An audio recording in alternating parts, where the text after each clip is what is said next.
Bienvenue sur le Gay Report. Depuis plusieurs années maintenant, le style de pratique de la politique au Sénégal devient chaque jour de plus en plus crasseux. La pratique de la politique est marquée par les attitudes et comportements les plus vils, les plus bas de l'être humain vis-à-vis de son prochain dans notre pays. Détruire l'adversaire par tous les moyens semble être la mission de ceux qui sont en face de celui qui pense différemment.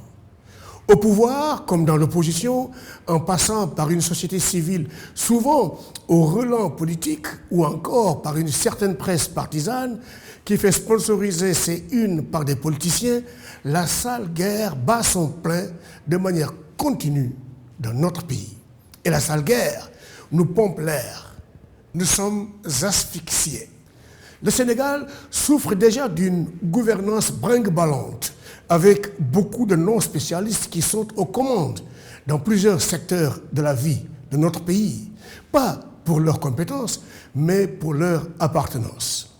Les échecs réguliers face à l'incapacité de trouver des solutions aux problèmes quotidiens des populations révoltent plus d'un. Pendant que le pays se voile les yeux dans un contexte local de pauvreté insistante et dans un contexte mondial de guerre, d'insécurité, d'inflation. Je le rappelle encore, le Sénégal n'est que notre pays africain, avec une tare en plus. On n'y travaille pas beaucoup, mais on y parle beaucoup, et on pense surtout que nous sommes une exception divine.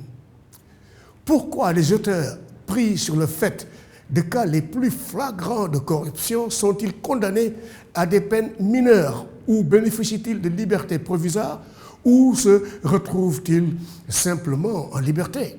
Au moment où, malgré les sanctions suivies avec acharnement et de manière aveugle par notre pays contre le Mali, le président togolais voyage tranquillement au Mali au moment où, malgré les sanctions de la CEDEAO contre le Mali, le président béninois y envoie son épouse pour renouveler les bonnes relations avec ces pays, au moment où le Burkina Faso, lui, n'a pas fermé sa frontière avec le Mali et que les échanges commerciaux vont bon train avec aussi la Côte d'Ivoire, autre pays grand supporteur des sanctions de la CEDEAO, qui fait pourtant passer ses produits au Mali par le couloir burkinabé, au moment où tous ces pays qui n'ont pas le privilège du lien de sang qui nous unit avec le Mali continuent tant bien que mal leur coopération avec ces pays, au moment où le Sénégal s'apprête à construire un port en eau profonde à Ndayane,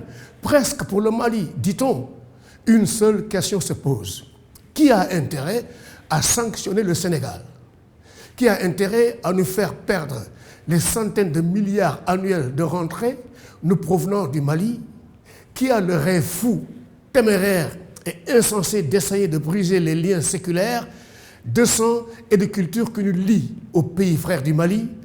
Dans l'opposition, c'est le chaos total infligé par le brouhaha des leaders qui se crachent dessus, s'accusent, s'insultent, se traitent de tous les noms. C'est la transhumance, c'est aussi la trahison.